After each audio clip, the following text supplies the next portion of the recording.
doutor Danilo. Doutor Danilo é um presente, né? Nos veio, tem 2 dias só. Por isso o nome dele não consta no nosso panfleto, mas eu creio que ele vai enriquecer o nosso trabalho. Tá? Só lembrando, depois nós temos aberto para um bate-papo, perguntas, se vocês tiverem, depois teremos um coffee break. Alô? Acho que tem que ligar aí, doutor. Alô? Bom, boa tarde a todas, todos e todes que estão presentes. É um prazer para mim estar aqui. Cheguei nos 45 do segundo tempo, mas gostei muito do convite. E, bom, depois dessas falas maravilhosas, eu espero que eu possa contribuir com alguma coisa. Bom, eu vou trazer, talvez, de um ponto de vista mais da minha área, né? Eu sou psiquiatra e sou psicanalista, para falar um pouquinho sobre esses 2 temas, né? Esse duplo tabu, né? Sexualidade e suicídio. Pode seguir. Eu quero abrir com uma frase da Judith Butler, que eu acho que é uma frase que cabe muito bem em todo esse tema de hoje, né? Se certas vidas não são qualificadas como vidas, ou se, desde o começo, não são concebíveis como vidas de acordo com certos enquadramentos epistemológicos, então essas vidas nunca serão vividas nem perdidas no sentido pleno dessas palavras. Então, acho que isso aqui é essencial, né? A gente está falando de vidas perdidas, de suicídio, mas eu acho que deve haver uma discussão que antecede essa, que é: que vidas são essas? Se é que são vidas na sua integralidade, porque a gente está falando de pessoas marginalizadas, excluídas da abjeção, né? Então, acho que uma primeira discussão é: que vida é essa que está sendo perdida? Pode passar, Luiz.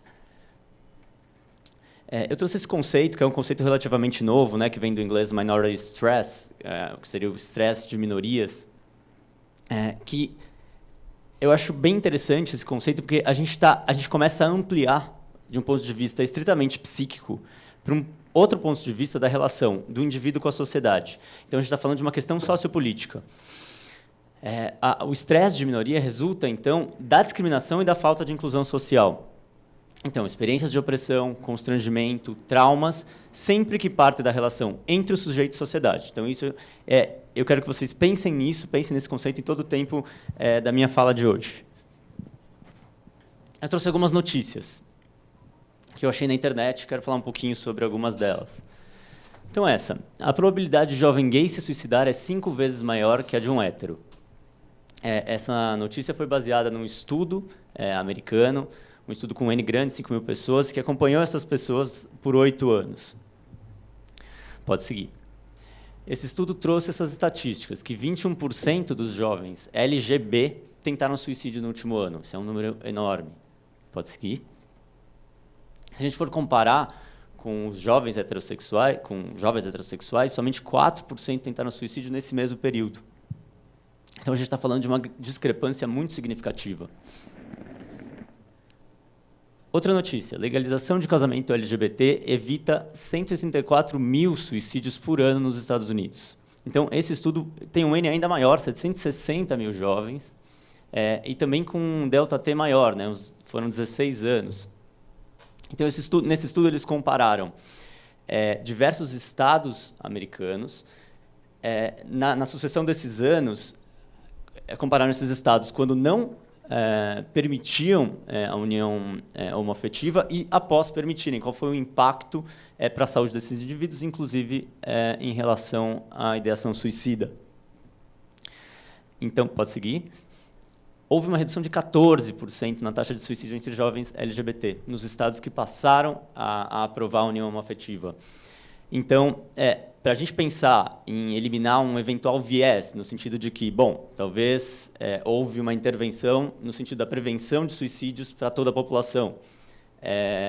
Tudo bem, pode até ter havido, mas se a gente pegar a redução na população geral, a gente fala em somente 7%. Então, houve uma atribuição aí, especificamente a medidas políticas a favor da população, nesse caso, LGB. Pode seguir. Essa eu achei bem interessante, principalmente para a discussão de hoje. ONG cristã conclui: a igreja está levando os gays ao suicídio. Então, esse estudo foi feito por uma ONG cristã, né, do Reino Unido. E eu achei interessante porque foi feito a partir da ONG religiosa, né? Eu acho que isso dá mais credibilidade, porque eles estavam apontando para questões dentro da própria instituição. E eles trouxeram esses dados. Religiosos são 3 vezes mais propensos do que não religiosos a ter visão negativa sobre relacionamentos homossexuais. E eles fizeram um levantamento na internet e viram que 91% dos comentários negativos em artigos online sobre casamento homoafetivo são de cristãos. Então, esse eu acho que é um grande paradoxo aqui, né? Como é que é uma instituição religiosa, uma doutrina religiosa, que a princípio prega não só pelo próprio casamento, né? Mas também pelo bem-estar do outro, pelo altruísmo, por tudo isso, todos esses valores, né? Como é que essa mesma instituição está levando as pessoas a cometerem suicídio, né? Então, eu acho que isso tem que ser falado, né? Isso tem que deixar de ser um tabu. Então, eu fiz esse fluxograma aí para tentar, mais ou menos, passar essa ideia do estresse de minoria, né? Então, tudo isso que tem a ver com homofobia, com transfobia, são mensagens negativas que vêm da mídia, pichação, piadas, comentários homofóbicos e por aí vai. Levam ao abuso ou exclusão social, por sua vez, leva à psicopatologia, então a transtornos mentais, e daí o suicídio. O que a gente vê majoritariamente hoje é a intervenção, principalmente nesse quadradinho azul de baixo, na psicopatologia. Então, o indivíduo já chega com um transtorno mental e a gente vai tratar, vai tentar ver o que dá para fazer. Que seria uma prevenção secundária, né? Ao meu ver, o ideal seria a gente intervir antes disso, a gente fazer uma prevenção primária. E a prevenção primária está lá em cima, né? Para que o indivíduo não desenvolva o transtorno mental. E para isso acontecer, não é remédio, não tem nada a ver com isso, né? Esse tipo de profilaxia. É uma profilaxia social, né? É conscientização e educação, né? Levar informação. Então, acho que é esse o foco nosso hoje em dia. Pode seguir. Eu gosto desse desenho porque eu acho que ele ilustra bem a questão da heteronormatividade. Então, no mundo de garfos e facas, né, qual que é o lugar do casalzinho de rachis, né? Não há, né? O se há é minúsculo, é um lugar à margem. Então, falando um pouquinho sobre homofobia, né, a gente pode pensar em homofobia como um mecanismo de defesa psíquica, né? O homofóbico ele está diante de uma ameaça para ele. Então, é um mecanismo inconsciente, muitas vezes, e a gente pode questionar, né, contra o que ele está se defendendo. Bom, primeiro, uma ameaça à noção restrita e ideal de masculinidade, como se masculinidade fosse uma só, fosse ideal, né, e superior. A noção artificial, moral e cartesiana de sexualidade como algo fixo e pré-definido, né? Então, a sexualidade de um indivíduo como binária, né, ou como submetida a uma instância moralizante e fixa. E daria para a gente falar também desses aspectos ocultos e proibidos da própria sexualidade do agressor.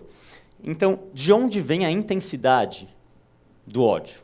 Porque a gente vê casos de crimes de ódio, ou mesmo quando não chega a isso, quer dizer, é uma violência, é uma intensidade afetiva que, muito provavelmente, a gente só conseguiria justificar em razão de um conflito daquele indivíduo com a própria sexualidade. E a gente está falando de um nível, aí, de uma dimensão inconsciente. Aquele indivíduo provavelmente não consegue apreender aquilo.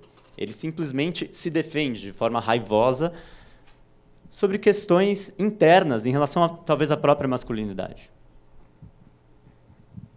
Pode seguir. Então, eu bolei aqui, para a gente tentar entender, quais seriam, pelo menos um exemplo, desses mecanismos ilógicos, na verdade, da homofobia. Em relação aos homens gays, por exemplo. Os homens gays estariam de fora do esperado em relação à sua masculinidade. Então, eles se igualariam à posição inferior própria do universo masculino. Ou seja, eles seriam como as mulheres, inferiores. Logo, são afeminados, excluídos do universo viril e podem ser punidos por isso. Então, essa é uma justificativa tosca, né? Mas que acontece. É real. E aí, a gente pensando agora, por exemplo, pode seguir, em mulheres lésbicas. Elas deixariam de cumprir a função reprodutora. Como lésbicas, estariam fora dessa equação. Não, isso ainda num olhar mais arcaico, né, que a gente sabe hoje em dia que não é bem assim. Elas não se submeteriam, portanto, ao desejo masculino. Sairiam do lugar de passividade e receptividade frente ao homem, sendo, então, dignas de retaliação. Então, vocês percebem como a questão da masculinidade ela rege tudo isso, né? Tudo isso, toda a questão da homofobia tem a ver com uma afronta a uma ideia de masculinidade, a uma fantasia de masculinidade, né? Como se isso pudesse ser concreto. Não, isso está num nível aí, num nível fantasioso. Aqui, trouxe uma pesquisa que foi realizada aqui no Brasil, né? Numa escola no interior de São Paulo. 108 estudantes participaram com a idade de 14 a 20 anos. Eles responderam o que eles achavam em relação a algumas afirmações. Uma mulher se torna lésbica, pois não foi bem amada por um homem. 50% dos estudantes acreditavam nisso ou não sabiam se isso era verdade. 71,6% têm certeza que a orientação sexual é escolha. 83% não gostariam de ter colega de classe lésbica. 39,1% divertem-se por acharem normal o comportamento de chacota contra homossexuais. Então, a gente está vendo aí uma pesquisa feita com adolescentes. E, assim, um adolescente ele já tem, basicamente, a sua personalidade quase que toda formada. Então, é uma pessoa que provavelmente vai levar isso aí para o resto da vida, ou por muito tempo, porque isso já está muito consolidado. Então, isso a gente pensar no momento da intervenção mesmo, né? Intervenção no sentido de que momento as crianças e adolescentes precisam ser educadas sobre isso, precisam ter informação, de fato, sobre isso. Eu acredito que muito precocemente, muito antes disso. Porque, senão, chega a esses dados que são assustadores. Bom, em relação à opressão aos homossexuais, o que pode acontecer? Ele ou ela negar sua orientação sexual. Então, não sou gay, não sou lésbica. Tentativas de mudar a sua orientação sexual, então entra aí no que quase aconteceu, foi o ano passado, da cura gay, né, da questão que quase foi aprovada, aí, ainda bem que conseguiu ser barrada, mas seria um desserviço. Menos-valia, então, não, eu não tenho valor, eu não valho nada. E mecanismos compensatórios, ou seja, não, eu preciso me destacar em alguma coisa, já que eu sou gay. Porque eu já estou aqui fora do esperado, eu preciso compensar isso. Isso pode ser muito sofrido, isso pode ser muito angustiante. Baixa autoestima, vergonha, raiva, ressentimento. Desprezo por gays assumidos, então, um mecanismo também defensivo de projeção. Quer dizer, bom, eu sou gay, eu não consigo me assumir gay, eu não consigo sair do armário, então eu vou julgar aquele que consegue, né? Isso a gente observa também. Comportamentos autodestrutivos, então, abuso de drogas, sexo desprotegido, suicídio. Então, às vezes esse indivíduo vai entrar aí num comportamento repetitivo, compulsivo e destrutivo. Eu achei bem interessante um artigo que eu li em relação à saída do armário como um luto da heterossexualidade, porque é verdadeiramente isso. Porque aquele indivíduo ele está condicionado a ser heterossexual desde o início. Então, para de fato sair do armário, ele vai ter que fazer um luto daquilo que ele era até então, ou pelo menos acreditava que era. Então, esse estudo fazia uma comparação com as fases do luto que a gente conhece, né? Então, a princípio, a negação, não é comigo, não está acontecendo comigo. Depois, a raiva, né? Como fizeram isso comigo. A barganha, tentando aí, talvez, reverter essa situação. A depressão, né? Quando aquilo fica destituído de sentido. A culpa. E, por fim, e olhe lá, porque às vezes não chega nem aí, né? Introjetar a orientação sexual como algo que faz parte, é um traço de um conjunto. que compõem o indivíduo, né? Então, você vê como o indivíduo fica suscetível, na maior parte dessas fases, a pensar, por exemplo, em suicídio. Aqui outros dados, né? 1/3 dos suicídios juvenis são de jovens homossexuais, de ambos os sexos. 1 a cada 3 homossexuais tentou se suicidar pelo menos uma vez. Homens, aqui é uma comparação, a taxa de suicídio com homens, de 18 a 24, mulheres de 18 a 24 anos, então 1,5, 3,4. Agora, pegando adolescentes homo ou bissexuais, esse número sobe para 31%. Então, é um salto. Aqui, uma outra pesquisa brasileira, realizada com 2.282 estudantes no ensino médio em 3 cidades do interior de São Paulo. 20,7% dos heterossexuais já tiveram pensamentos suicidas, contra 38,6% dos não heterossexuais. Os não heterossexuais tiveram aproximadamente 2 vezes mais chances de terem sofrido violência sexual.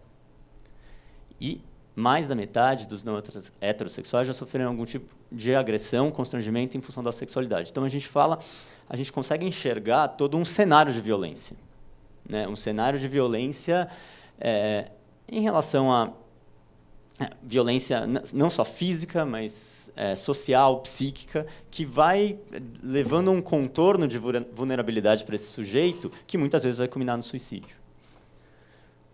Bom, eu falei um pouquinho de homossexualidade, eu queria passar agora para falar do tema da transexualidade. Então, com essa pergunta, né, qual é o valor da vida de uma pessoa trans?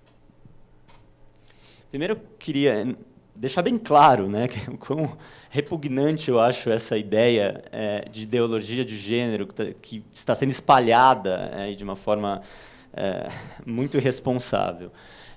Esse termo está errado. Não, foi criado por uma bancada fundamentalista. O termo ideologia aí, ele vem com esse sentido, né, uma doutrina com instrumentos de dominação através da persuasão e controle. É exatamente o que se faz espalhando a ideologia de gênero. Isso é uma contradição enorme, porque nada é imposto, né, em relação ao movimento LGBT, né? Pelo contrário, é uma abertura, é uma amplificação.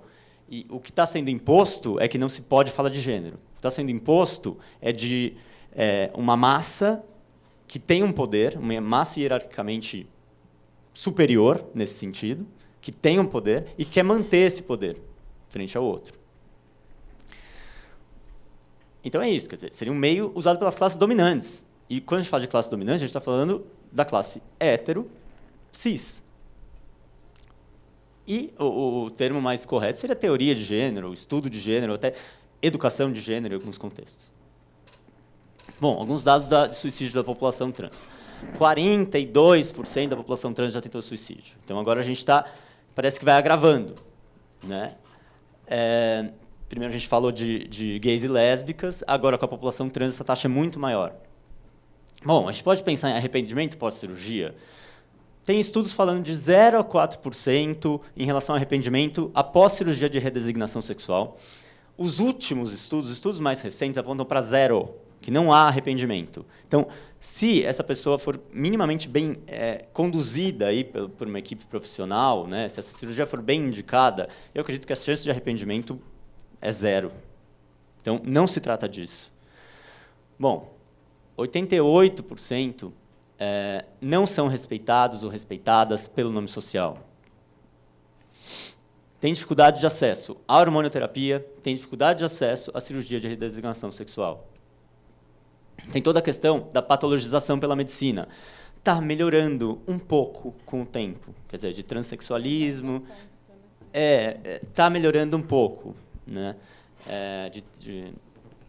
De transexualismo, que acabou indo para a disforia de gênero, agora tem a CID-11, né, pela OMS, que está para ser lançada, vai estar como incongruência de gênero. Então, assim, a coisa vai melhorando, mas continua lá, né? E o movimento trans questiona muito isso. Qual que é a necessidade de que a transexualidade figure ali em um manual nosológico de saúde ou psiquiátrico? É porque vai precisar ter para indicar a cirurgia, para pôr no papelzinho. Acesso, né? Eu discordo, né? Se você puser um CID, por exemplo, cirurgia de redesignação sexual, né? Você põe uma cirurgia de, por exemplo, um CID de redução, mamoplastia. Você precisa colocar por que essa pessoa está fazendo a mamoplastia, qual é a razão que motivou. Então, é uma discussão que ainda é grande e eu acho muito válida. A própria transfobia e a disforia, né? O desconforto com o próprio corpo, que também adiciona aí, uma angústia a mais além de tudo isso, né? Que pode levar a pessoa a pensar em suicídio. Aqui um estudo que eu trouxe, que foi feito especificamente na população de homens trans. Então, começando ali pelo azulzinho, né? Que tem ideação suicida ocasionalmente, 30%. Que já teve, mas agora não tem, 25%. Que já tentou suicídio, tentativa de suicídio prévia, 25%. Nunca pensou, 11%. Pensa atualmente, 7%, e 3% não responderam. Então, a maior parte, a grande parte, desse círculo, a gente está falando de pessoas que atualmente pensam em se matar ou já pensaram. Aí, uma charge da brilhante Laerte, que traz, né? Quem é você? Meire. Nada disso. Você é o João, Ricardo, Celso, Cláudio, Felipe, Rubens, Alexandre. A Meire vai lá, quebra o espelhinho e fala, Meire.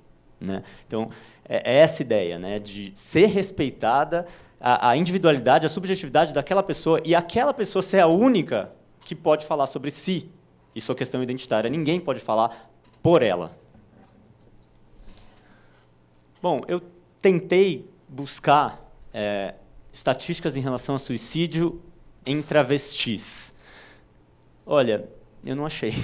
Até se alguém tiver, me mande, porque eu não achei nenhum estudo focado nessa questão, nessa população. Isso mostra muita coisa, né? Isso mostra o quão marginalizadas elas estão. Então, tão mais vulneráveis, né, por ser ter esse aspecto de ridicularização e de marginalização na sociedade. O próprio nome é utilizado, né, de uma forma pejorativa. Desde o passado, né? E não apropriado de uma forma de um empoderamento, né? Quer dizer, esse é um movimento que se faz, assim como se fez com a expressão queer, né, por exemplo. Se atribui a ela a questão de prostituição logo de cara, né? Exato, isso até pus aí, os estigmas, né, prostituição, promiscuidade, como se fossem sinônimos, então, de travestilidade. A exclusão jurídica, né, então não há uma nomenclatura própria, né, elas são incluídas, talvez, nas transgeneridades, ok, mas elas não têm um lugar, né, e provavelmente por essa própria transgressão, porque a gente não está falando de se é homem ou mulher, ou se identifica como homem, foi atribuído mulher, a gente não está falando disso, a gente está falando de uma questão não binária, quer dizer, o quanto isso afronta, e deve afrontar, tem que afrontar, é saudável afrontar, e leva à objeção. Vou falar um pouquinho sobre intersexo, não sei se todo mundo está familiarizado com essa letra do conjuntinho aí, mas quando a gente fala de intersexo, pode seguir. A gente está falando meramente de uma questão biológica, então sexo, de fato, anatomia, fisiologia. Então, quando dentro desse espectro há, na verdade, componentes do masculino e do feminino, né? Então, no físico, no biológico. Então, o sexo pode ser cromossômico, gonadal, genital, fenotípico. Então, dentro do sexo biológico, tem vários componentes que podem estar dissociados em relação a todos no masculino ou todos no feminino. Então, 60% das pessoas intersexo já pensaram em cometer suicídio, 19% já tentaram suicídio. 44% já foi pressionado por seus médicos em relação ao comportamento de gênero. Mais 60% recebeu intervenção médica metade antes dos 18 anos. Então, se a gente for pensar nessa população especificamente, a gente está falando, muito provavelmente, de uma relação muito íntima com a medicina e com os médicos. A gente está falando da angústia dos médicos e da angústia dos pais em não tolerar um indivíduo não binário em sua sexualidade anatômica. E que procedimentos invasivos e com risco são feitos, na maioria, e de uma forma muito precoce.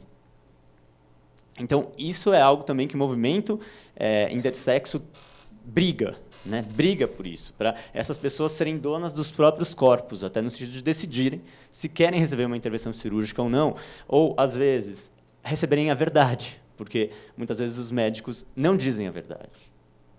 Uma pessoa que tem insensibilidade androgênica, ou seja, cromossomicamente XY homem, mas num corpo de mulher, quer dizer, tem vagina, tem mama, é uma vagina curta, não tem útero, os testículos estão aqui em cima, não desceram, e, não, tem que fazer uma cirurgia para tirar os testículos por maior chance de câncer no futuro. Não, vamos fazer uma cirurgia aí para tirar um negocinho aí que tem que mexer, não se diz. Você sabe que no HC tem uma corrente já estudando de médicos, essa possibilidade de conversar com os pais quando o neném nasce? Eu não sei muito bem a história, eu ouvi falar.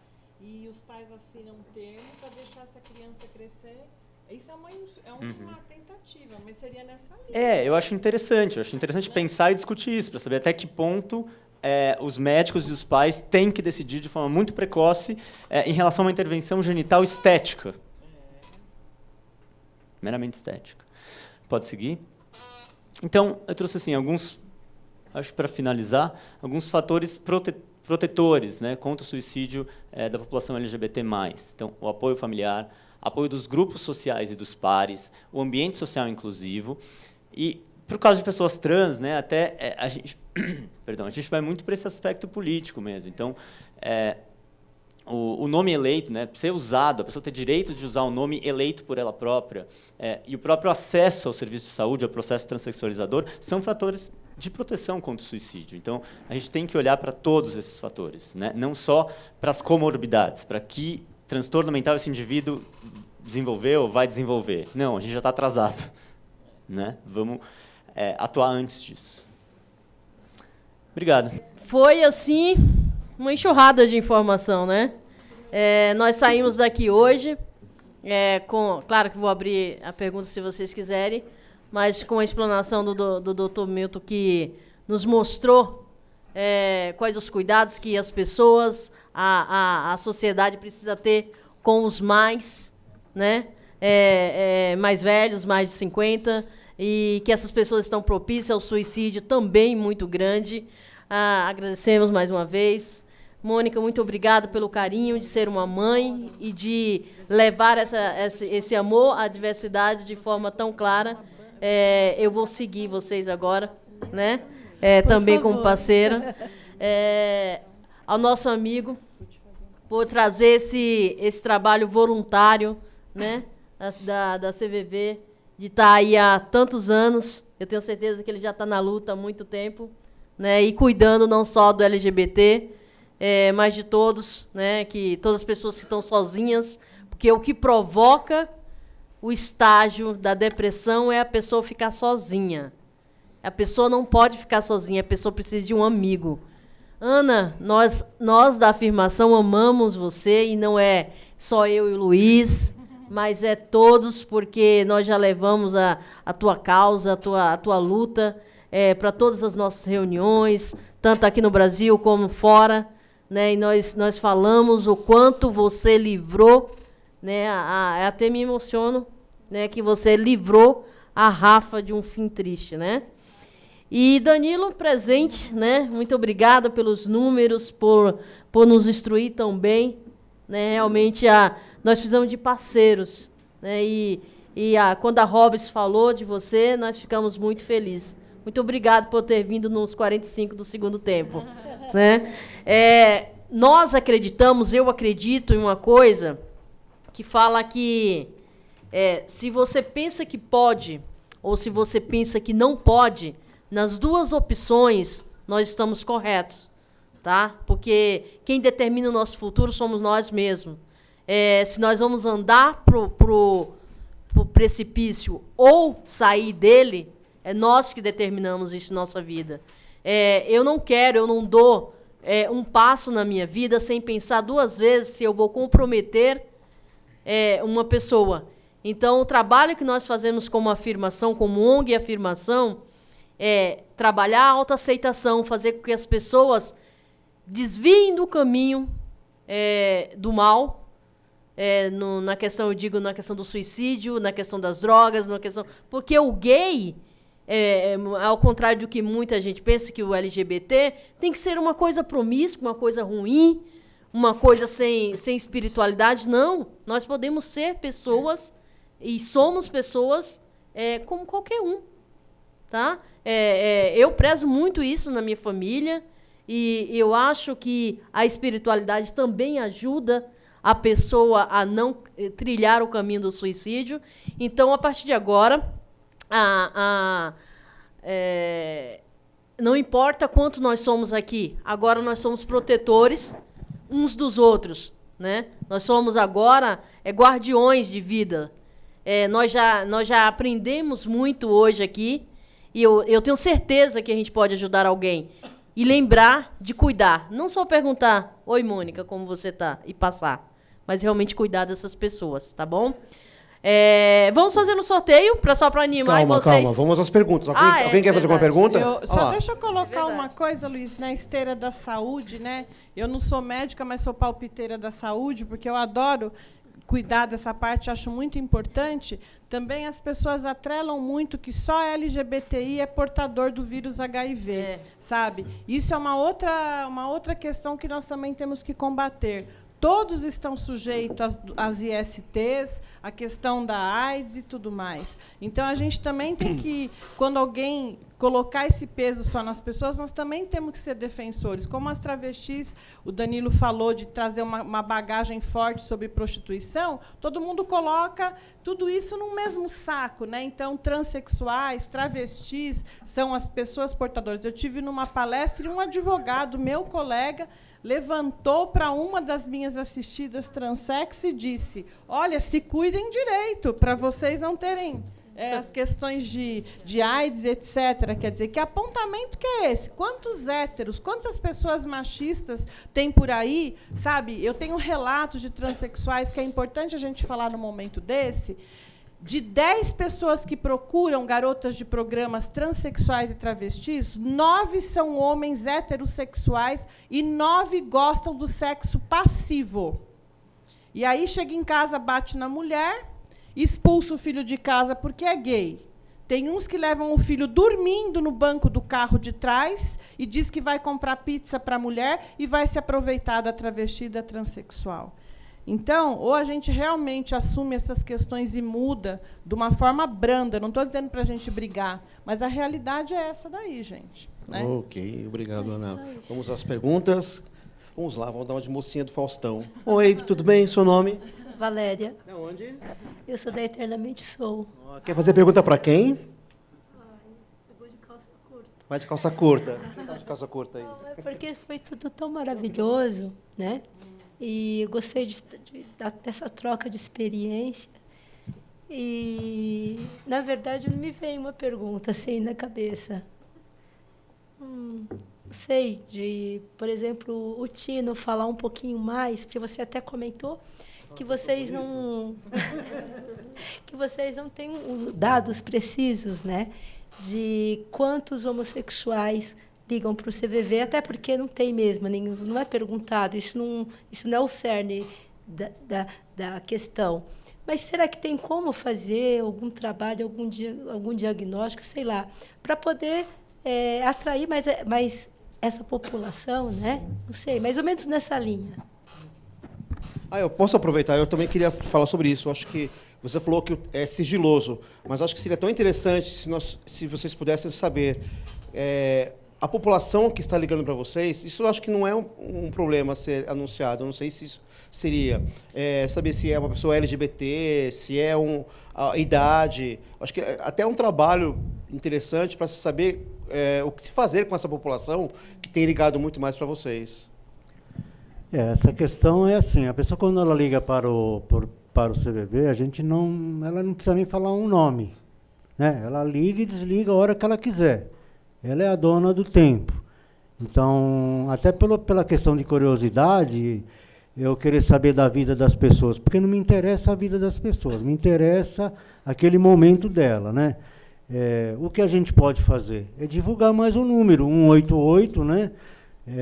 Nas comunidades, né, que trabalham com essa população, que elas possam ligar lá para o CVV. Funciona 24 horas, vai ter alguém lá que não vai estar cobrando, não vai estar dando receita, né, porque ninguém dá receita pronta para ninguém, cada um é dono da sua vida, a gente não pode pegar a vida dos outros para nós, né? Porque são escolhas, né? Até na questão do suicídio são questão de escolhas também. Deixa eu te falar para você e que linha que eu entendi o que você colocou. A Secretaria de Segurança Pública do Estado, ela já está cuidando de modificar um pouco o questionário, a qualificação na hora de fazer um boletim de ocorrência. Por exemplo, isso já é muito importante para uma futura estatística, para a gente poder aferir dados.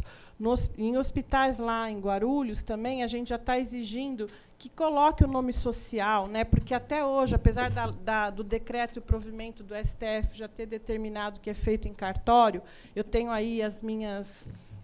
tenho muita coisa que eu sou de acordo e outras não, porque abriu mão do cuidado multidisciplinar. Hoje a pessoa pode retificar o seu nome diretamente no cartório e não precisa comprovar um laudo de, no mínimo, 2 anos, de que essa pessoa estava sendo atendida, acompanhada por médicos capacitados para poder ver. Então, é uma faca de 2 gumes. Ficou célere para a questão de você retificar o nome. Por outro lado, eu tenho no projeto nosso uma menina que se sente menina, mas com um perfil, um estereótipo totalmente ainda masculinizado. Ela chegou no cartório e disse, quero mudar o nome. O cartorário disse, é isso mesmo que você quer? Só. Então, nós também eliminamos uma questão de cuidados que são importantes. Será que realmente ela é uma mulher trans ou um homem gay? A gente não sabe, porque ela não estava no ambulatório. Ela trocou o nome primeiro e entrou no projeto do ambulatório depois. Então, é uma faca de 2 gumes. Mas, pensando nessa questão de qualificação de nome para a gente aferir estatísticas, porque não tem mesmo, não é mentira, a gente procura e não tem. Por isso que os dados são muito mais fora do país do que no país, porque não tem. Tem esses recortes de mudar um questionário, por exemplo, na hora do acolhimento no hospital, numa UBS. Então, o pessoal já está fazendo isso lá. Esse dia que eu entrei com a moça do Acre, eles colocaram o nome masculino.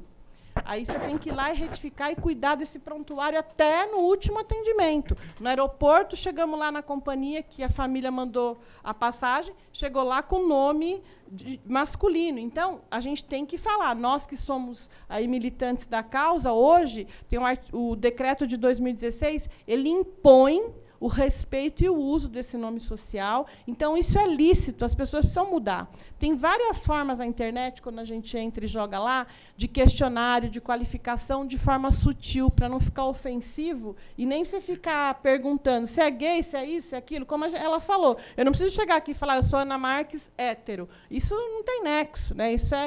Mas a gente tem que, para fazer esse aferimento, para a gente saber que mudar dentro dos órgãos, dos setores, esse tipo de coisa. Tentar mudar a qualificação. Acrescentar, simplesmente. E se a pessoa quiser, fala. Se não quiser, não fala. Né? Ok, obrigado. Tudo bem? Respondido?